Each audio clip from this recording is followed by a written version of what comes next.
In our previous lesson, we have looked at the particles that make up matter.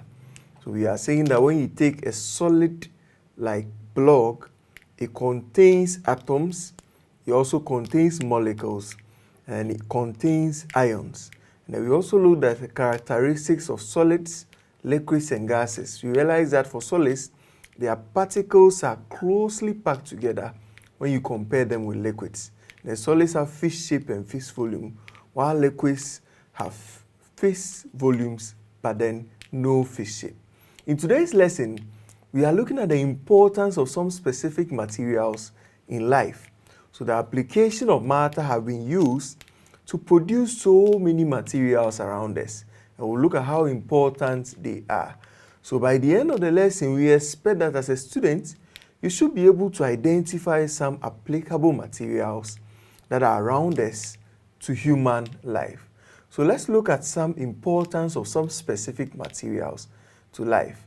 So one of the materials that have come to help us is a car. Now, what is a car used for? The car or the advent of car has helped in basically transportation. So cars are used for transportation.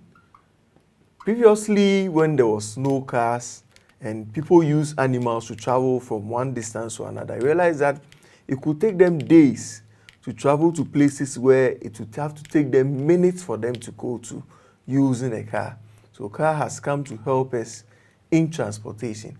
We also have the laptop. So the laptop is also a device, a solid device that have been produced to help make communication easier. So it helps in communication.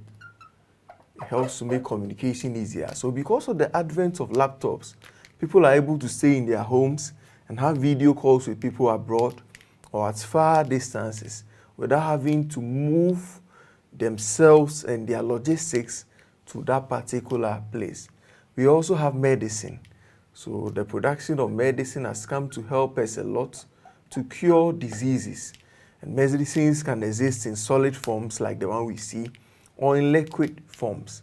Now, when we look at kerosene, which is an example of a liquid, kerosene is gotten from a product of crude oil.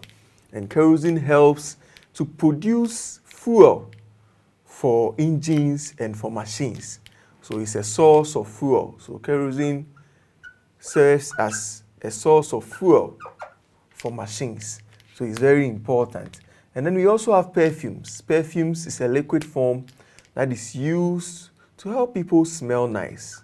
So perfumes have also come to help us to smell well. And then we also have finally the LPG gas. When we look at the LPG gas cylinder, it contains the LPG gas, which is a gas.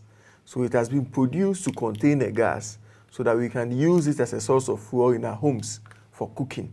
So the gas cylinder is also important for cooking. So it serves as a cooking tool. So in today's lesson, we have looked at several examples of materials that we can see around us.